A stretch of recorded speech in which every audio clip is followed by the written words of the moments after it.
Bienvenidos a esta clase de estratigrafía avanzada. Mi nombre es Lorena Moscardelli y hoy vamos a estar hablando un poco sobre conceptos básicos de estratigrafía. La estratigrafía, para empezar, y de una manera muy básica, puede ser definida como una ciencia que estudia las variaciones verticales y laterales de los estratos, así como su composición. Y en este caso en particular vemos una fotografía de afloramientos en la cuenca de Paradox en Utah, en la que vemos una serie de eh, estratos horizontales. Y en este caso la estratigrafía se ocuparía de estudiar las relaciones verticales en cuanto a composición, geometría, espesor de estas unidades y entender también las variaciones laterales de su arquitectura y su composición. Entonces, de una manera muy sencilla, a esto es a lo que la estratigrafía se dedica. ¿Okay? Esto es una manera muy simple de definirlo, pero básicamente captura la idea básica. La estratigrafía tiene muchas subdisciplinas eh, que se han desarrollado a través de los años. Algunas de ellas, por ejemplo, por mencionar algunas, tenemos a la litoestratigrafía, la bioestratigrafía, la geocronología, la estratigrafía secuencial y la estratigrafía sísmica, solo por nombrar eh, algunas. También es importante hablar un poco sobre el contexto histórico de la estratigrafía. Y en este sentido, William Smith, quien fuese un geólogo inglés que vivió entre 1769 y 1839, fue de hecho el primer geólogo que generó lo que conocemos hoy como un mapa geológico. Entonces, en 1815 él publicó el primer mapa geológico de Inglaterra, que ustedes pueden ver acá en la izquierda. Y tenemos que recordar que lo relevante de este mapa es que Smith lo genera cuando estos conceptos básicos de litoestratigrafía o bioestratigrafía o los conceptos modernos de correlaciones estratigráficas no existían. Entonces esto es bastante significativo y definitivamente un acto de genialidad creativa por parte de Smith. Una de las copias originales de este mapa se encuentra desplegada en la Sociedad Geológica de Londres y es realmente una contribución importante al concepto de estratigrafía moderna que hoy tenemos. Para darles más o menos una idea de lo relevante de este mapa y nuevamente haciendo hincapié en el momento en que fue creado, 1815, si lo componemos con un mapa eh, relativamente moderno de la geología de Inglaterra, vemos que en líneas generales las unidades estratigráficas que fueron mapeadas en cuanto a su ubicación, los rumbos de estas unidades o los límites de estas unidades, pues son bastante comparables con el trabajo de Smith. Por ejemplo, para comparar, podemos ver aquí la ubicación de estas volcánicas que en el mapa original de Smith se encontraban en esta zona. Vemos que el nivel de detalle no es el mismo, pero luego en el sureste de Inglaterra vemos que estas unidades fueron mapeadas con bastante similitud y esto es bastante admirable. Nuevamente, la estratigrafía no se dedica únicamente al estudio de las rocas sedimentarias, sino que también puede dedicarse al estudio de las rocas ígneas, tanto las volcánicas como las intrusivas, a las rocas metamórficas, como vemos en este caso, y a la relación que existe entre los diferentes contactos o relaciones tanto de edades como de arquitecturas y geometrías entre los diferentes tipos de roca. Por ejemplo, acá vemos un afloramiento o una fracción de un afloramiento en el home point, en el Midland Valley, donde tenemos que la parte inferior está compuesta por una unidad sedimentaria y luego vemos un contacto con una unidad ígnea, que es esencialmente son rocas intrusivas que entraron en contacto con esta unidad sedimentaria. Para los efectos de esta clase nos vamos a concentrar más que todo en la aplicación de estos conceptos estratigráficos para rocas sedimentarias. Las rocas sedimentarias pueden presentar una estratigrafía simple, como es el caso que estoy mostrando acá en esta sección permojurásica en Utah, pero también puede presentar una relación bastante compleja, tanto a nivel de arquitectura, geometrías como de distribución de fases. Y durante el transcurso de este semestre vamos a examinar varios de esos casos con ejemplos de diferentes cuencas sedimentarias en diferentes partes del mundo.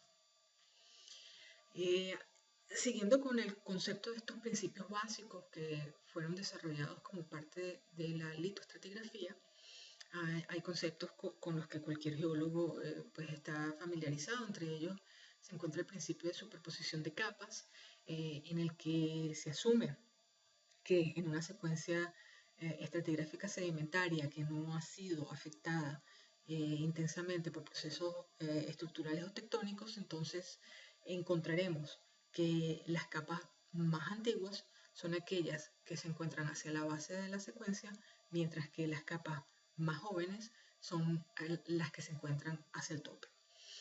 Otro principio fundamental, pero con el cual debemos tener cierto cuidado, es este principio de la continuidad lateral. Y esta figura a su izquierda pues trata de ejemplificar este concepto. Básicamente lo que tenemos es un anticlinal y tenemos afloramientos en un lado y otro lado del anticlinal que se encuentran divididos por un valle.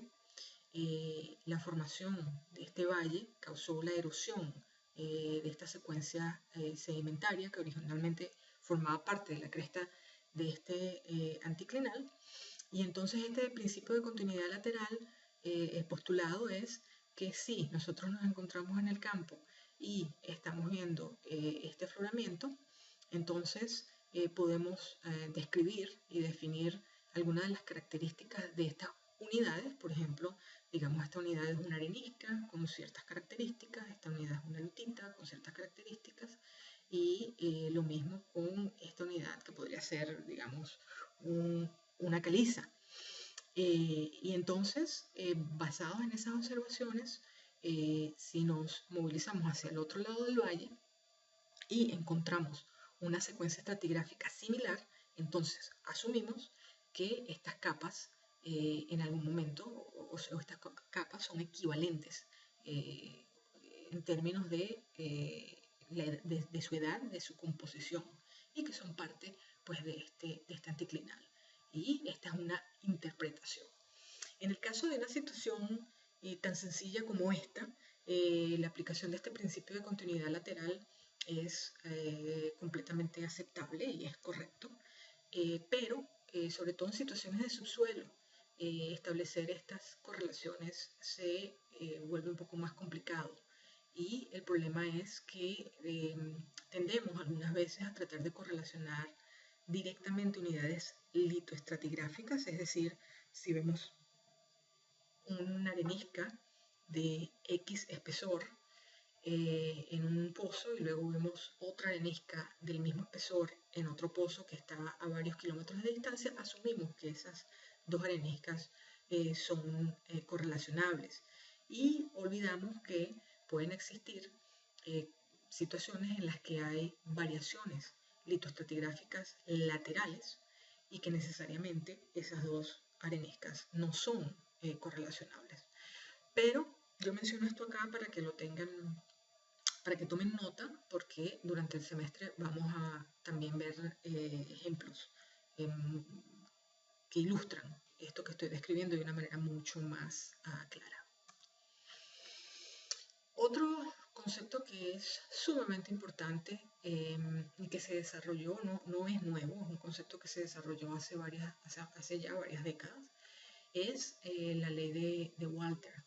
Y este concepto es un concepto que probablemente todos ustedes conozcan y se encuentren familiarizados con él, pero básicamente establece que hay una relación entre la sucesión vertical de fases y la sucesión horizontal o lateral de fases.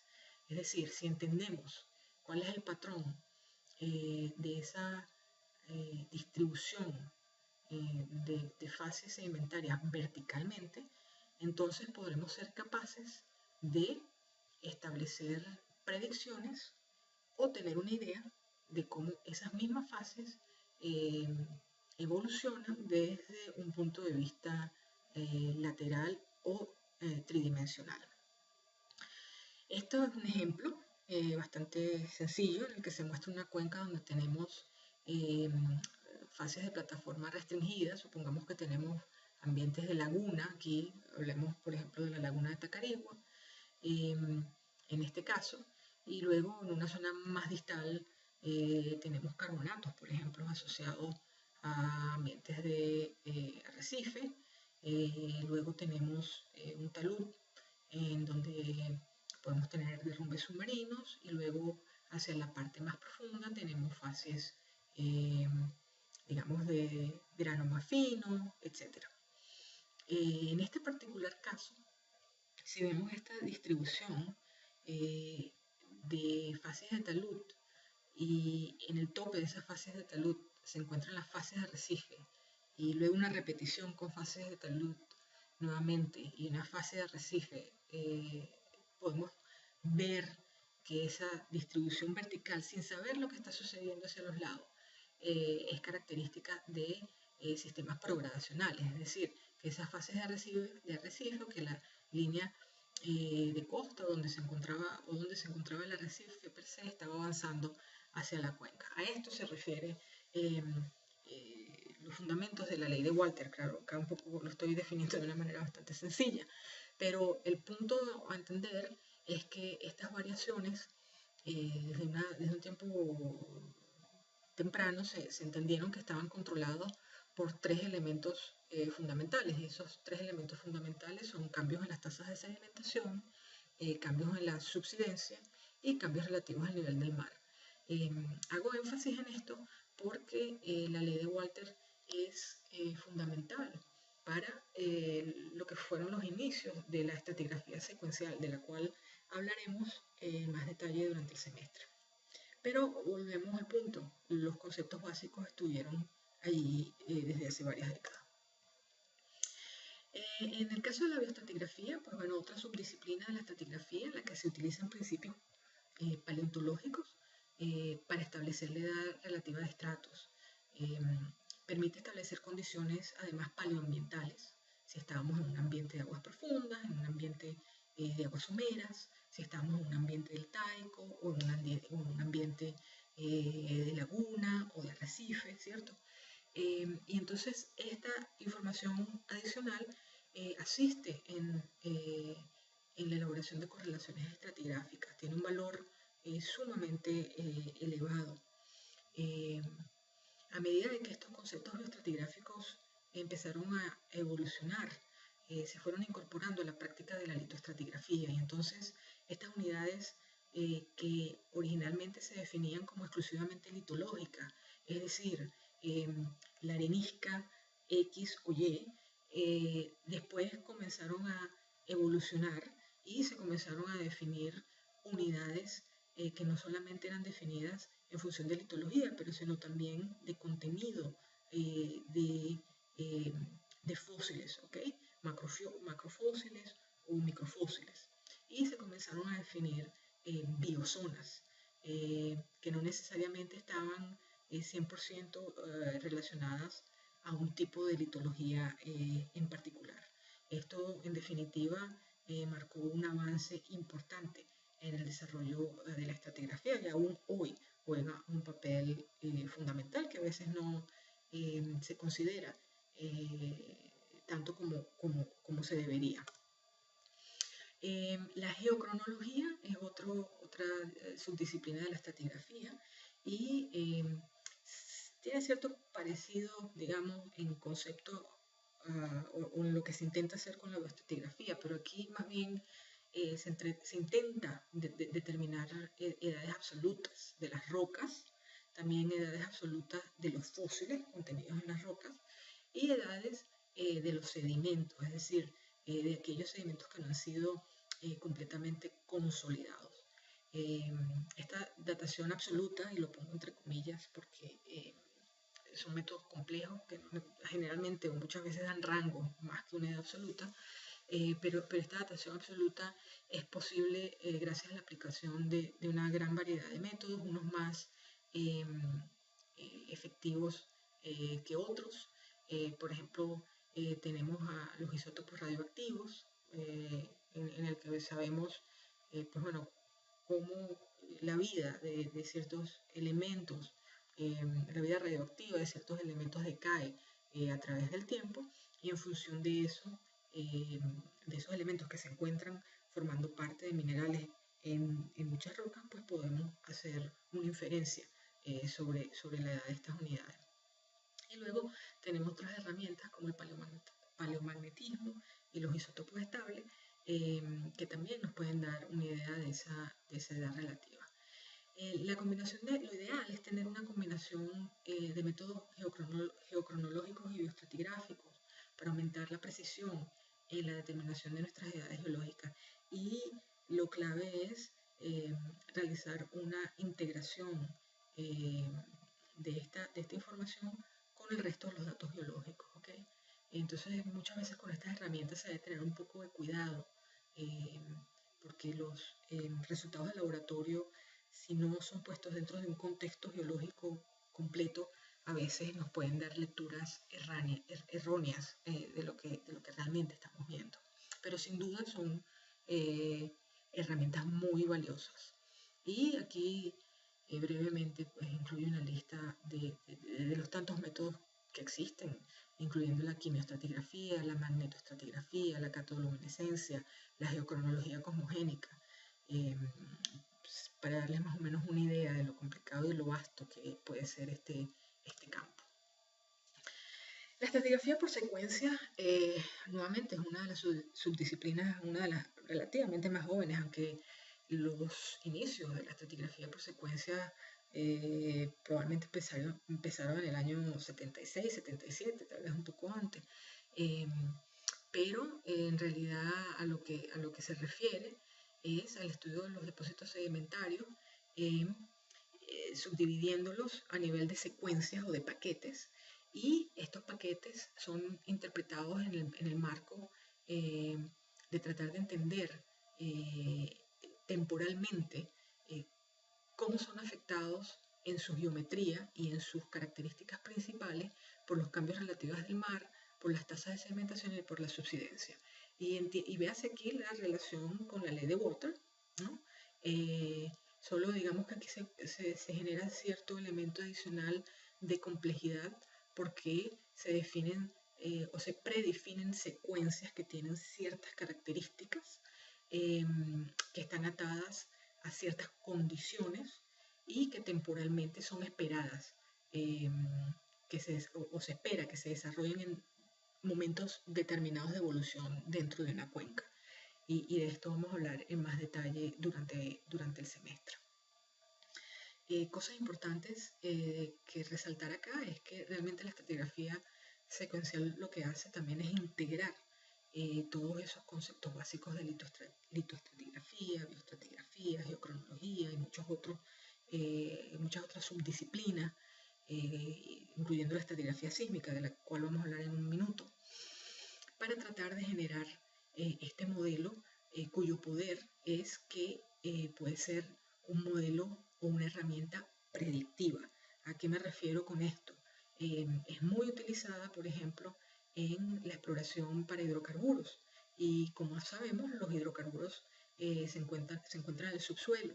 Y el reto en el subsuelo es que la imagen sísmica es pobre, o sea, no estamos realmente viendo los afloramientos o no podemos definir o describir esas unidades litológicas, porque el control es limitado, no hay muchos pozos, ¿verdad?, que nos permitan a nosotros hacer esto.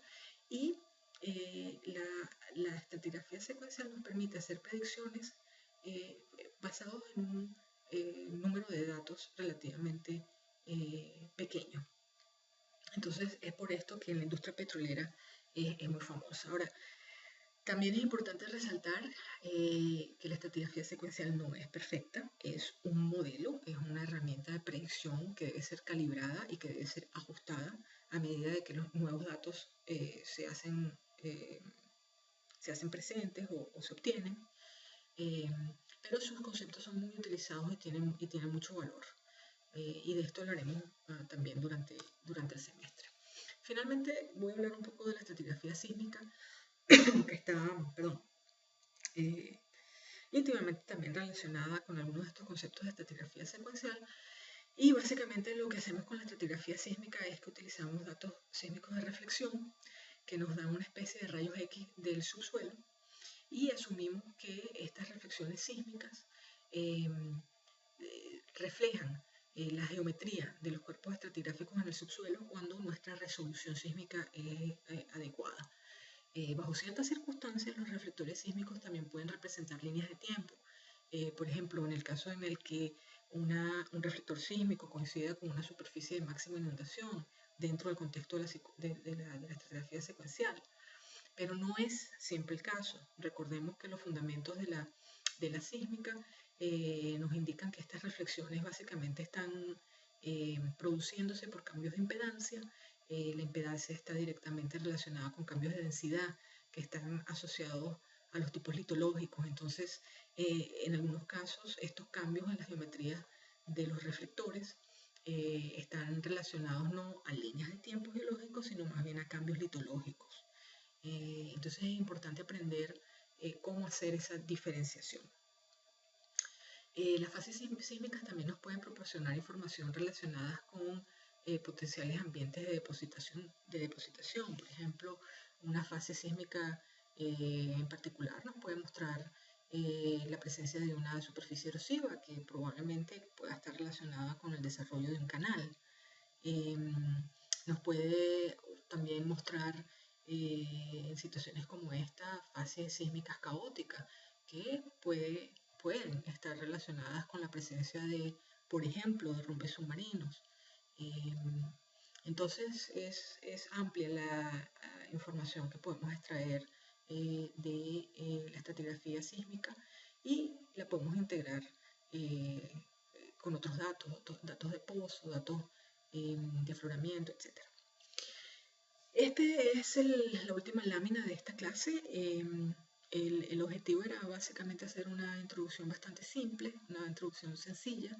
Yo los invito a repasar algunos de estos conceptos básicos, porque aunque parezcan sencillos, es importante tener esos conceptos y esas ideas frescas. Y muchas gracias por su atención.